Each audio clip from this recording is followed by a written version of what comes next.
أعوذ بالله من الشيطان الرجيم.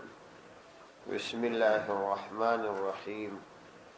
ولقد أخذ الله ميثاق بني إسرائيل وبعثنا منهم 12 نقيبا. دا سورة مائدة آيات نمبر 12. ولقد أخذ الله ميثاق بني إسرائيل او یقینا واخستی الله سبحانه وتعالى میثاق فخوعده بني اسرائیل د بنو اسرائیل څخه وبعثنا منهم او ویل د دوی څخه 12 نقيبا 12 مشران. وقال الله اني معكم او الله فرمایل اني معكم زستاس سریم. د دې ځای څخه دریم باب شروع کیږي او دا به تر 19 آیات پورې. اول آیات کې یعنی په 12 نمبر آیات کې الله سبحانه و تعالی دوی نمونه بیانوي د هغه خلکو چې هغه وعده ماته کړی چې یو يهودي او بل نصارا. په 14 آیات کې او په 14 آیات کې دا راځي. دوه خبره بیا ترغیب کوي حق طرف ته په 15 آیات کې بیا دا خبر راځي او قبائح د اهل کتاب بیانې او نفي د شرک. دا به دریم خبره ده چې دا په 19 او 18 آیات کې راځي او د دې آیاتو د مخکنی آیاتو سره رابط ښکارا دي چې مخکې آیاتونو کې الله تعالی د عهد یادونه وکړه انو دلته هم الله تعالی د عهد یادونه کوي چې تاسو په وعده وفا وکړئ. چې په وعده وفا نه کړي هغه د شدید عذاب سره مخامخ شوي. ولقد اخذ الله ميثاق بني اسرائيل او یقینا واخصل الله عز وجل د موسی عليه السلام په واسطه ميثاق په خوعده بني اسرائيل د بنو اسرائيل او د دوی د دې تعهد د تاکید د پاره الله عز وجل فرمایي چې وبعثنا منهم 12 نقيبا او موږ مقرر کړل منهم د دوی څخه 12 نقيبا د دوی د عدد مطابق نقيبا سرداران. نقيب سردار ته ویل کیږي مشر ته هم ویل کیږي. نو موږ دغه خبرې د تاکید د پاره چې دوی ته بار بار ور یادوي 12 سرداران او نقيبان دا مقرر کړل. بنو اسرائیل 12 قوم یا یو قوم 12 پښې. هر قبیله ځان ته یو مشر درلود. په اسلام کې مشرتوب د دې لپاره چې یو نظام او یو تنظیم او ترتیب په برابر شي دا ضروری دی په شریعت کې. بیل دې د یو قوم ترتیب نه برابرۍ چې هغه مشر ولري خپل ځان ته یو درجات ولري په خپل قوم کې د مختلفو درجات خلق ونل. ها د عمل او د اسلام په اعتبار باندې بیا قوم ودا شی معتبر نه دی بلکې صالحه اعمال او تقوا معتبر. لیکن د دنیوي تنظیم د لپاره دا ضروری ده دا باید وي. نو الله سبحانه و تعالی د دوی د لپاره د وعده دا وټاکل او 12 مشران یې د دوی ورته انتخاب کړ چې هر یو بیا د دې وعده تذکره ورته کوي. وقال الله اني معكم او د شت تاکید د پاره چې دا وعده شپ خاصي الله سبحانه و تعالی ورته ویل اني معكم زستاس سره مطلب دا دی چې ستاسو بد او شټول ماته معلوم او زور باندې خبر یم. یعنی دا چې عهد یې اخستی دی نو پر دې عهد باندې تاکید الله تعالی وکي چې زه په دې باندې علم لرم چې بیا تاسو په دې وفا کوي او کې نه کوي. لئن اقمتم الصلاة وآتيتم الزكاة وآمنتم برسلي وعزرتموهم وأقرضتم الله قرضا حسنا لأكفرن عنكم سيئاتكم ولأدخلنكم جنات تجري من تحتها الأنهار ومن كفر بعد ذلك منكم فقد ضل سواء السبيل. لئن اقمتم الصلاة واتيتم الزكاة كشير تاسو قائم کی المنز واتيتم الزكاة او تاسو زکات ادا کی وامنتم برسلی او تاسو ایمان راوړی برسول زما پر رسولانو باندې وعزرتموهم او تاسو د هغوی امداد او کومک وکړي وقرضتم الله قرضا حسنا او تاسو قرض ورکړي الله عز وجل لره قرضا حسنا بهترین قرض لو كفرن عنكم سيئاتكم نو خامخا بزورجو مانکم ستاسو څخه سیئاتکم ستاسو گناهونه ولا ادخلنکم جنات تجری من تحتها الانهار او ضرور به ضرور وز داخل کړم تاسو جنتون تجری من تحتها الانهار چې بهیږي به من تحتها درغه لاندې الانهار ولی ومن كفر بعد ذلك منكم فقد ضل سواء السبيل فمن هغه څوک کفر چې انکار وکړي بعد ذلك د دین ورست منكم استاذ فقد ضل نو یقینا هغه گمراه سواء السبيل د برابر لارې څخه دا د هغه عهد تفسیر دی چې موږ سره تاسو وعده وکړه او هغه د عهد و ماده داوي چې تاسو بل منځ قائموي زکات ورکوي او زما پر رسولانو به ایمان راوړي نو لئن اقمتم الصلاه واتيتم الزکات کتاسو زکات ورکړي او امنتم برسولي او زما پر رسولانو مو ایمان راوړي یعنی کوم رسولان چې نیوی راځي چونکه په بنو اسرائیلو کې رسولان د ډیره وخت پورې سلسله جاری و نو په دې خاطر دلته و فرمایل چې تاسو ایمان راوړي به رسول زما پر رسولانو باندې دا چې رسولان په دې کې ډیر و نو جمع صيغه ورته استعمال شو وعذرتموهم او تاسو دا غوي تعذير وکړي عذر په اصل کې بندول توای یعنی تاسو خپل بدی خبرې د هغوی د طرفه منع کړي د هغوی امداد او کومک مو وکړي د دشمنانو په مقابله کې وقرضتم الله قرضا حسنا او تاسو قرض ورکي الله تعالی لره قرضا حسنا بهترین قرض ګوري مخکې د زکات خبره ته رسول چاتیتم الزکات دا د زکات څخه علاوه هغه ته د دې خبره کیږي چې تاسو الله تعالی ته قرض ورکي واقرضتم الله او تاسو قرض ورکي الله تعالی ته قرضا حسنا بهترین قرض یعنی علاوه د زکات څخه په نور مصارف د خیر کې مو مصرف قرض حسنا بهتره یعنی په اخلاص سره مفتی محمد شفیع صاحب رحمت الله علیه لیکلی دي چې پر مؤمنانو باندې دا فرض کفایه ده چې هغه به د زکات څخه ما سوا هم خپل مالونه د الله تعالی په لار کې مصرفوي او دا د غاړي یوازې په دې نه خلاصي چې دای فقط زکات ادا کړي زکات ادایي سره سره به دای داغه سه هم نفلی صدقات او دا کوي کفایي فرض دی مطلب دا چې څوک کې د نور غاړي په خلاصي د مثال په توګه کوم محل کې مسجد دی هغه وران دی نو د دې محل پر خلکو یې جوړول لازمی دي نو دا بنی چې خامخا بدای د دې د پاره د زکات پیسې لټي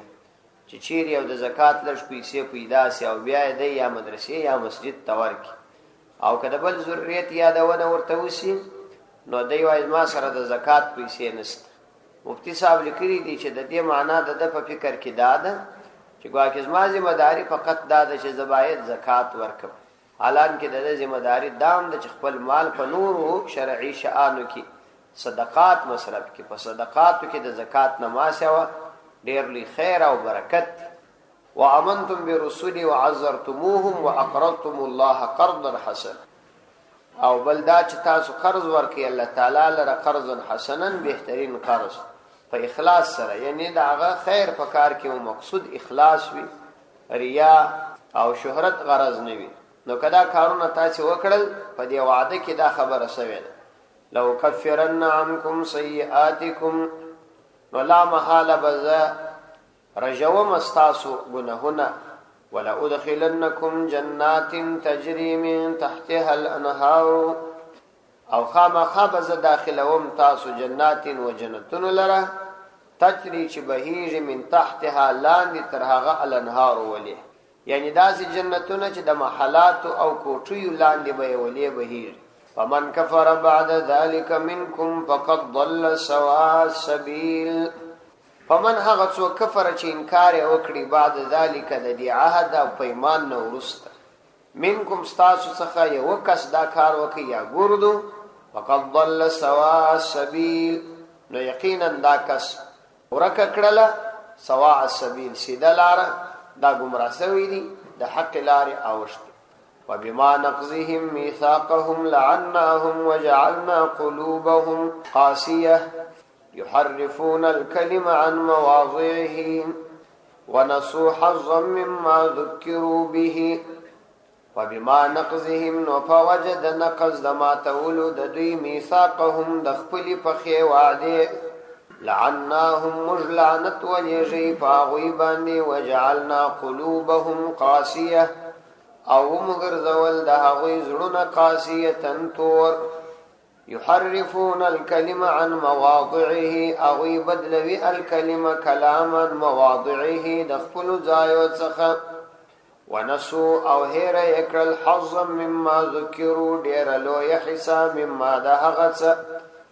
ذکرو به چپا غسر دیتا نصیحت کرل سویو ولا تزالو تطلعو على خائنة منهم او دوامدار بتطلعو تمالومات حسلی على خائنة فرخیانت بانی منهم ددوی چخه الا قليلا منهم مگر لج کسان دوی صفعفو عنهم نو دوی تمعفی وک وصفح او مخدنی وارو ان الله يحب المحسنين یقینا الله سبحانه وتعالى يحب خوشوي المحسنين نیک خلق نیکوکار خلق فبما نقضهم ميثاقهم الله سبحانه وتعالى فرمایي چې دغه خلقو دغه میثاق کړیو او دایمات کی نو د دې میثاق د ماتې دو فواجه الله تعالی وايي موږ دوی ته دنیوي او اخروی عذاب ورکي یعنی هم جسمانی عذاب او هم روحانی عذاب ورکي فبما نقضهم یعنی په سبب فبنقضهم راضی دا ما مصدر یدی او خپل مدخول په تعویل د مصدر اړي بارر فبنقضهم راضی یعنی فبما نقضهم وما تولو د دوی میثاقهم د دوی د پخې وعده چې دوی په خو وعده کړي و او ماته کړل لعناهم مج پراغوی لعنت وای یعنی مج هغوی د خپل رحمت لري لعنت وای البعد عن رحمت الله د الله تعالی د رحمت لري کېدل او آثاره او د الله تعالی د رحمت د آثار لري کېدل نو مج پر دی باندې لعنت واستوي فقسم قسم عداوتونو فقسم قسم مشکلات مبتلا وجعلنا قلوبهم قاسیه او د دې لعنت آثار داوا ظاهری نتیجه د دې لعنت چې موږ پر دوی وکي هغه داوا وجعلنا قلوبهم مغرزول د هغوی زړونه قاسیه تور زړونه تور سول د لعنت آثار داوا چې د دې زړونه تور سول یعنی حق خبري ور باندې اثر نکوي يحرفون الكلمه او د دې سخت زړوالي او د زړو د توروالي اثرات به دا وچی يحرفون الكلمه دی بدلول الكلمه کلام یعنی علماء یې دا کلام بدلاوه الفاظ او یا مطالب یا الفاظ ته تغییر ورکاوه او یا د هغه الفاظ مقصد او معنا سي نه بیانول یعنی لفظی او معنوي دواړه قسمه تحریفونه په دې کې شامل دي نو د دې سخت زړی او د زړه د توروالي آثار داسو چې يحرفون الكلمه دوی بدلول یعنی علماء وی الکلمه کلام چې تورات دي الفاظ او مطالب دواړه عن مواضعه د خپل ځایو څخه یعنی کوم خبره چې پر کوم ځای و داغه څخه بدلول پر موقعات چې هغه کوم آیات او هغه نه وای یعنی تحریف لفظی او معنویه بخش کوي ونسوا حظا مما ذکروا او د دې تحریف چې د دوی د الله تعالی په کلام کې تحریف کا او د دې آثار به داوا چې ونسوا حظا مما ذکروا به او دوی هیر کړل حظا یو لوی حساب مما داغه ذکروا به چې په هغه سره دوی ته نصيحت کړل سویو هغه هیر کړ یعنی د عمل کولو په وجه چې به هغه حساب دوی ته ور نصیب کېدل نو خودی په هغه عمل نکاوه نو هغه هیر کړ مطلب دا سوچي دا وعده په ماتولو الله سبحانه وتعالى فرمای موږ دوی د خپل رحمت لري کړ او کله چې ما د رحمت لري سول نو د دې اول اثر پر زړونو باندې لوي پر زړه یې دا اثر ولوي دی چې زړونه یې تور سول سخت سو او کله چې زړه سخت سي نو د دې اثر دا سو چې د الله تعالی په کلام کې تحریف شروع معنوي او لفظي تحریف شروع یا حکم آیاتونه چې د دوی په حق کې ودی پر نورو پیټول او یا د کوم آیاتونو چې کوم مطلب او صحیح مطلب هغه عوام ته نه بیاناوه لکه د پیغمبر علی السلام په شان کې چې آیاتونه راغلي و دوی باغه پټوله او یا به غلط مطلب ورته بیاناوه نو دا د زړه د توروالي اثر شو چې کله دوی د الله تعالی په کلام کې تحریف وکړي نو اثر بیا دا وسوچي الله تعالی د هغه په وجه د دوی څخه د عمل استعداد ختم کړي کوم شان چې دوی ته نصيحت پک کول کې دی هغه هیر چون کې د تورات اکثره مضامین د نبی علیه السلام د رسالت متعلق و او ښکاره خبره ده چې دا د ایمان لوی حصہ ده ولی چې د پیغمبر علیه السلام پر نبوت ایمان درلودل ضروری و نو غرض د نقض میثاق په وجه پر دوی باندې لعنت مرتب سو او پر لعنت بیا قساوت د قلب مرتب سو او پر قساوت بیا تحریف مرتب سو او پر تحریف بیا فوت د حظ عظیم د پر احسه فوتیدل مرتب سو مفتی محمد شفیع صاحب لیکلی دی مولانا اشرف علي تانوی رحمه الله را نقل کړي چې په دې آیات کې سخت لویه بیرونه ده چې انسان د الله تعالی د احکاماتو څخه مخ واړي او په ګناهونو مبتلا شي نو اول آثار وي پر انسان داوي چې دغه انسان د الله تعالی د رحمت لري د الله تعالی د رحمت د ختمېدو اثر وای دادی کده انسان زړه سخت وو او په یو مظلوم په یو چا خانه بدیدل او د دین د مسائل په ارتباط به پروا او پیدا دي په دې فوسی چې دغه انسان زړه سخت شوی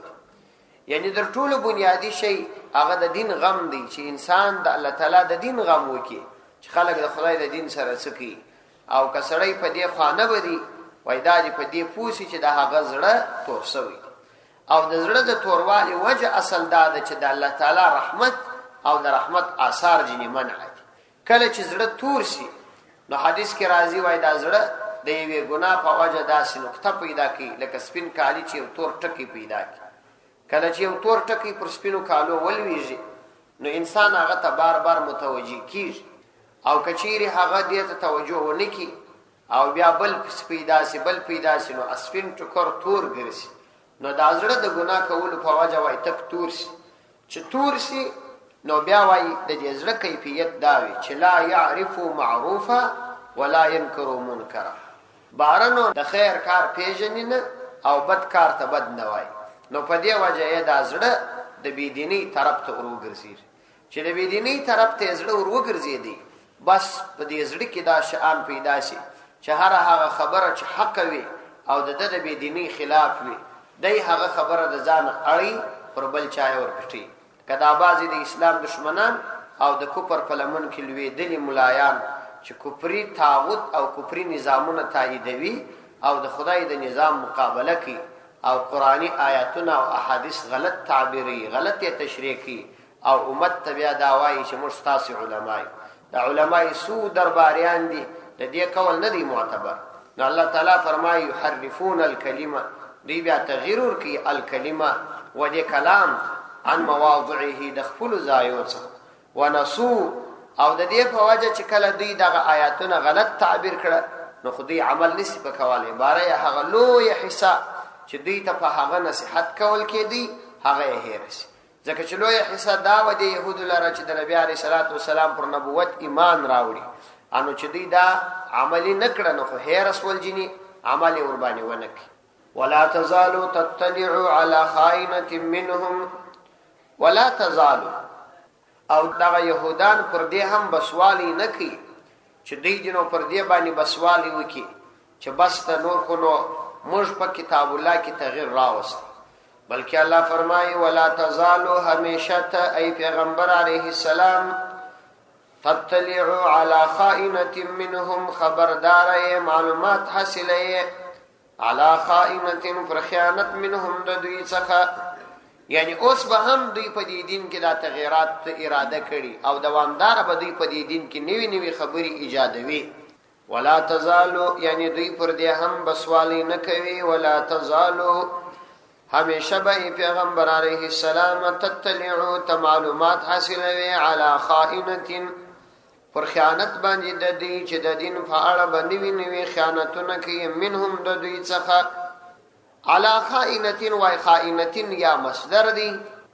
انو په معنا د خیانت دی او یا دا صفت دی د محذوف موصوف د پاره چې نفس ور راځي على نفس خائنة چې تبع معلومات حاصله پر یو نفس خائن باندې او یا بدا صفت د پاره د شخص چې على شخص خائن انو بیا په خائنتین کې تا د پاره د مبالغه وي هغه بنو د مؤنث ثانوي نو صفت موصوف تر مابین و مطابقت راشي ولا تزال تطلع على خائنة منهم الا قليلا مگر لږ خلق بداسي وي چاوي بدا نکي منهم د دوی څخه چاغه مسلمانان سي لکه عبد الله ابن السلام رضی الله عنه او یا نور صحابه فاعفو عنهم نو ته عفو ورته فاعفو عنهم یعنی پریشت واصفح او مخ ورسوار یعنی تر سوچ شرعي ضرورت نوي د هغوی خیانتونه مز اظهار او د دې رسوایی مکو هاکه شرعي ضرورت و بیا بیان ان الله يحب المحسنين دا عفو کول او د چا د بدیو څخه مخ اړول دا د محسنانو خلقو کار دی او ان الله یقینا الله عز وجل يحب المحسنين محسنان خلق خوشوي دا هغه سره محبت کی څوک چې محسن وي نو محسن هغه چاته وای چې هغه بل ته معافي کی او د خلقو په خبرو په ډیر نه ګوري بلکې مخجنی اړي خپل کار کی نو بلا ضرورت د چا په زیحت کول او رسوایی کول په کار نه دي بلکې دا احسان دی چې سړی د چا عیوب پټ کی صدق الله العظیم